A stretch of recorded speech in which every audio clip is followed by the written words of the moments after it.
وعلیکم السلام ورحمۃ اللہ وبرکاتہ۔ بھائی جان آپ سب خیریت سے ہیں؟ جی الحمدللہ۔ بھائی جان آپ کیا کرتے ہو؟ بھائی جان ہم مدرسہ میں دین تعلیم حاصل کرتے ہیں۔ بھائی جان آپ کے مدرسے کا نام کیا ہے؟ بھائی جان ہمارے مدرسے کا نام دارالعلوم ہے۔ بھائی جان آپ کے استاد محترم کا نام کیا ہے؟ بھائی جان ہمارے استاد محمد تنویر صاحب ہیں۔ بھائی جان آپ کیا پڑھتے ہو؟ بھائی جان ہم نورانی قاعدہ پڑھتے ہیں۔ بھائی جان آپ اس مدرسے میں کتنی دیر سے زیر تعلیم ہو؟ بھائی جان ہم اس مدرسے سے 2 مہینے سے زیر تعلیم ہیں۔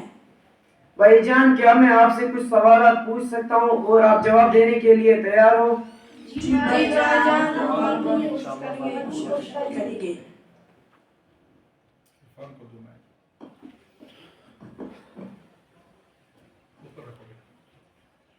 بھائی جان آپ مجھے تختی نمبر 15 سنائیے۔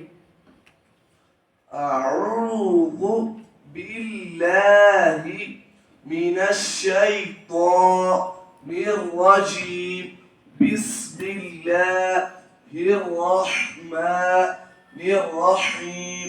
تختی نمبر 15 حروف قمری و حروف شمسی۔ الف لام اگر حروف قمری کے شروع میں ہو تو صرف لام پڑھا جائے گا، الف کو نہ پڑھیں گے، جیسے والقمری، حروف قمری بھی 14 ہیں، با جیم ہا خا عین غین فا قاف کاف میم واو ہا ہمزہ یا۔ الف لام اگر حروف شمسی کی شروع میں ہو تو الف اور لام کو نہ پڑھیں گے بلکہ بعد والے حروف سے ملا کر پڑھیں گے، جیسے والشمس، حروف شمسی بھی 14 ہیں، تا تا جیم دال غال را زا سین شین صاد غاد طا غا لام نون۔ بھائی جان مل قارعۃ اس میں کون سا قاعدہ ہوگا؟ اظہار قمری۔ بھائی جان کیوں اظہار قمری ہوگا؟ الف لام کے بعد حروف قمری کے 14 حروف سے قاف آ رہا ہے، اس لیے اظہار قمری ہوگا۔ بھائی جان آپ مجھے تختی نمبر 9 سنائیے۔ اعوذ باللہ من الشیطان الرجیم بسم اللہ الرحمن الرحیم۔ تختی نمبر 9 اظہار۔ حروف ہلکی 6 ہیں، حمزہ ہا عین ہا غین خا۔ تنوین یا نون ساکن کے بعد حروف ہلکی آ رہے تو نون کو ظاہر کر کے بلا گناہ کے جلد پڑھیں گے، اس کو اظہار کہتے ہیں۔ بھائی جان طیرن ابابیل اس میں کیا ہوگا؟ اظہار ہلکی۔ بھائی جان کیوں اظہار ہلکی ہوگا؟ راکیوں کو 2 زبر کی تنوین ہے، 2 زبر کی تنوین کے بعد حروف ہلکی کے 6 حروف میں سے حمزہ آ رہا ہے، اس لیے اظہار ہلکی ہوگا۔ بھائی جان آپ مجھے تختی نمبر 10 سنائیے۔ اعوذ باللہ من الشیطان الرجیم بسم اللہ الرحمن الرحیم۔ تختی نمبر 10 اخفا۔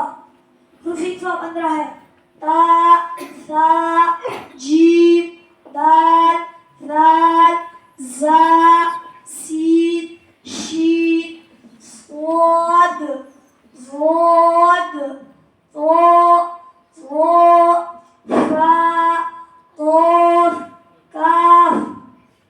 تنوین یا نون ساکن کے بعد حروف اخفا کے 15 حروف میں سے کوئی حروف آئے تو نون کی آواز کو ناک میں چھپا کر پڑھیں گے، نوک زبان تالو سے ہٹا کر، جیسے اردو میں پنکھا کے نون کو پڑھتے ہیں۔ اخفا کی مقدار 1 الف ہے۔ بھائی جان انت منذر اس میں کیا ہوگا؟ اخفا حقیقی۔ بھائی جان کیوں اخفاء حقیقی ہوگا؟ نون ساکن کے بعد حروف اخفا کے 15 حروف میں سے تا آ رہا ہے، اس لیے اخفا حقیقی ہوگا۔ بھائی جان آپ مجھے تختی نمبر 22 سنائیے۔ اعوذ باللہ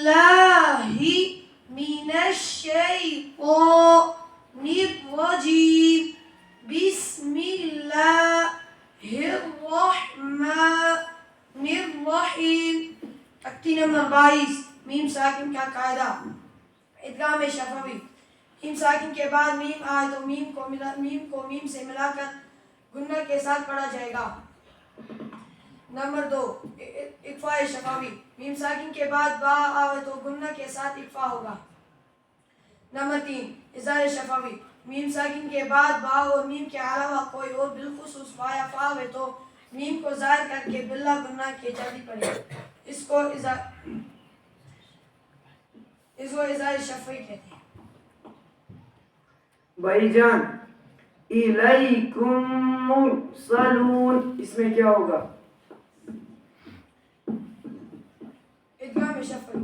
بھائی جان کیوں ادغام شفوی ہوگا؟ راکیوں کو دو پیش کی تنوین ہے تو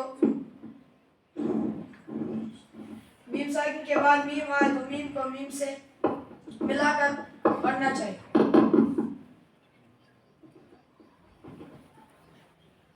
بھائی جان آپ مجھے تقسیم نمبر 20 سنائیے. تقسیم نمبر 20 حدیث بعض الفهم اداء. بھائی جان ان ربهم بهم اس میں کیا ہوگا؟ حدیث بعض الفهم اداء. غلط جواب. بھائی جان اس میں اقفاء شفوی ہوگا.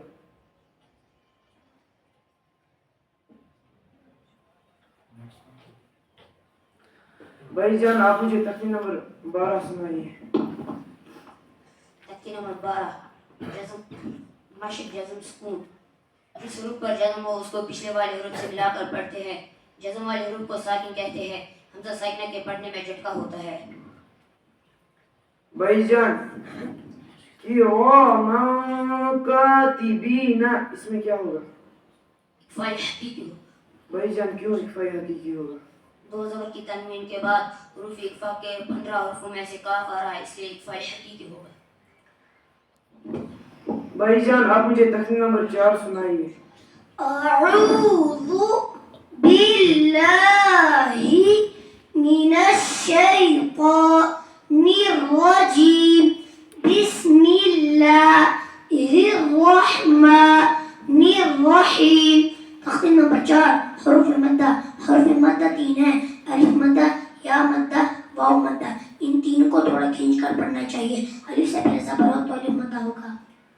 بھائی جان خوف اس میں کیا ہوگا؟ الف مدہ. بھائی جان کیوں الف مدہ ہوگا؟ الف سے پہلے زبر ہے اس لیے الف مدہ ہوگا. بھائی جان یوحی اس میں کیا ہوگا؟ یا مدہ.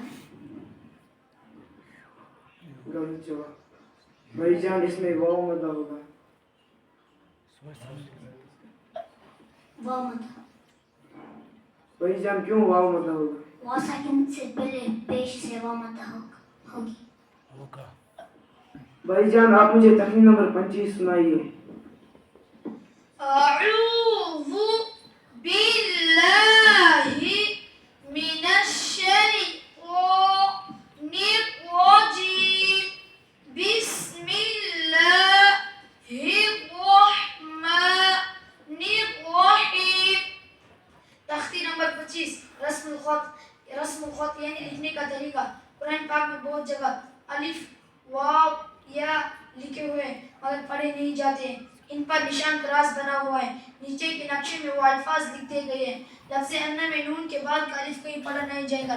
انا کی طرح پڑھیں گے. جب کس پر واقف نہ کرے ہر کھانے میں لکھنے کے طریقے کے ساتھ پڑھنے کا طریقہ بھی درج ہے. بھائی جان خیرن یرہ اس میں کیا ہوگا؟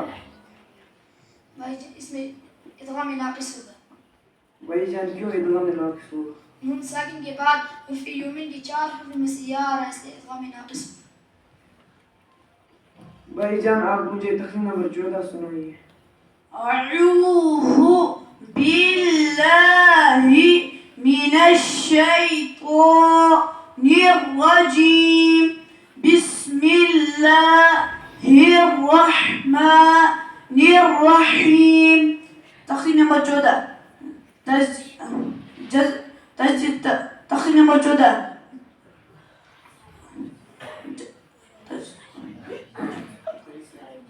سکنہ و مشددہ. جزم والی را کو رائی سکنہ کہتے ہیں اور ترجیح والی را کو رائی مشددہ کہتے ہیں. را پر زبر یا پیش ہو تو را پر ہوگی, زیر ہو تو باریک ہوگی. را سکنہ سے پہلے زبر یا پیش ہو تو را سکنہ پر ہوگی, زیر ہو تو را سکنہ باریک ہوگی. بھائی جان میم صادن اس میں رائی ساکنہ کیا ہوگی؟ اس میں رائی سکنہ باریک ہوگی. غلط. اس میں رائی سکنہ پر ہوگی. بھائی جان کیوں پر ہوگی؟ را سکنہ سے پہلے را سکنہ کے بعد حروف مستعلیٰ کے 7 حروف میں سے صاد آ رہا ہے, اس لیے را سکنہ را پر ہوگی.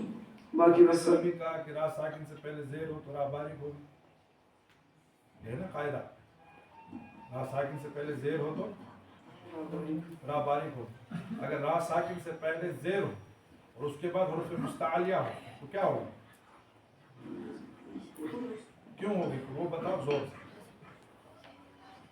وہی قاعدہ بتاؤ نا زور سے. را سکنہ کے بعد حروف مستعلیٰ کے 7 حروف میں سے صاد آ رہا ہے, اس لیے را پر ہوگی. باقی والسلام. السلام علیکم. ماشاءاللہ. جزاک اللہ احسن الجزا. محترم حضرات, دراصل چھ ماشاءاللہ تو آس آمت سمجھ اور تو آس یہ چیز ماشاءاللہ زونمت زِ اصل اس مدرسن ہز محنت چھ بنیاد یم تقریر کریں, نعت شریف پڑھیں, یم چھ ایڈیشنل ایسو تھی سمجھا کہ ایڈیشنل کیا ہو. اصل بنیادی بیسک محنت اس مدرسن میں سہ یہ محنت کہ اخ بچہ یوان گھر یہ پڑھان علم بی پڑھان بے تے سے یہ الف بے تے سے عربی اس مز کی الف با اور تھی کرو یقین میں وش پان قاری صاحب اس وقت پڑھناوا امس قاری صاحبس وش میں واللہ واریاہ لٹ کل دود اصل پڑھن ڈیسکس پہ ترومت یہ کل میری ذمہ داری اساتذہ وشن کرنی بہ گوس واریاہ لٹ مے تور پانے فکر پتہ وچھ امس خیر واریاہ لٹ اور میں امس پنہ گھر ٹیوٹ بنائیت واریاہ لٹ آس میں امس تیل متنومت واریاہ لٹ آس میں امس کلس موٹ دینا یہ بچور اس ٹھارا عمر ونس کی اور میں ہی اس کو بچوں کو کہتا ہے قاری صاحب کا سر دبا واریاہ لٹ وچھ میں امس بے وقت نندر کھسا. حالانکہ بہت چست قاری صاحب ہے, ہم سب اساتذہ میں اٹھنے میں نماز پڑھانے میں اور پڑھنے میں بہت پڑھانے میں چست ہے, بلکہ میون جذبہ چھ یہ وانا کہ کیسا میں چند سائز میں قاری صاحب کے حوالے کروں گا. بسم اللہ. قاری صاحب آزاد صاحب میں طرف یہ جس نے قرآن پر محنت کی, اللہ کے کلام پر محنت کی. قاری صاحب تشریف لائے ہیں ماشاءاللہ, سب اساتذہ ہیں ماشاءاللہ, لیکن مین بیسک یہ اچھا دویم کل بوزو سجان پستجان بچن اس کی کنوز نہیں پڑھنا, بلکہ میں تو چاہتا ہوں مدرسے کی طرف سے اس کو بڑا انعام ملنا چاہیے. لیکن تنپڑاون میں ذہنس مسکی پہ وچنس اچانک یہ بچن ہوں مطلب اوتر آئیم بچ زرت برونٹ ان کو کچھ بھی نہیں پتا تھا قاعدے اعوذ, اور میں اس کا چشم دید گواہ ہوں. ایک دو آج بشامس پہ باز اور پروگرام دے گھر تر میں یم جائے بکو تو سیور بچوس وچان بون پیٹ چھ بچ برابر تریمس پورس نہیں اڑ ہیر پیٹ اڑ باتھ روم نش اڑ ہم اس قاری صاحب یہ کیا تم یہ کلاس میں نہیں پڑھتے, اب میں ان کو یہی پکڑ رہا ہوں اور دیوار کی طرف منہ کر کے ان کو اعوذ باللہ درست کر رہا ہوں. اور میرے پاس رپورٹ ہے, میں شیم اساتذہ پرنک رپورٹ دیوا ریتک رپورٹ دیوا, میرے پاس بچوں کا رپورٹ ہے یہ من ریت گو جو من چھ اعوذ کا درست کی. پتہ وچھو تھی امس استاد سے محنت کیا ہے, یعنی ایک بچے پہ محنت کر رہے ہیں, ایک مہینہ اس کو اعوذ اس سال پرن کی عزت پہ اشباسا, لیکن جو تھی قاری صاحب اس کی شبہ تو پتہ رہتے فکری کی اس کہتے ہیں آپس مستشر اس کہتا خوشکی منشر. تو اس لیے بہت قابل مبارک ہے, اور مجھے امید ہے ہمارے گیسٹس اور ہمارے جو ماشاءاللہ اسکالرز انہوں نے بھی اس کو ابزرو کیا ہوگا, انہوں نے بھی اس چیز کو محنت کو سراہا ہوگا, اور ماشاءاللہ بہت بنیادی محنت ہے. اللہ تعالی ہمارے ان بچوں کو بھی اور اساتذہ کو بھی جزائے خیر عطا فرمائے. جزاک اللہ.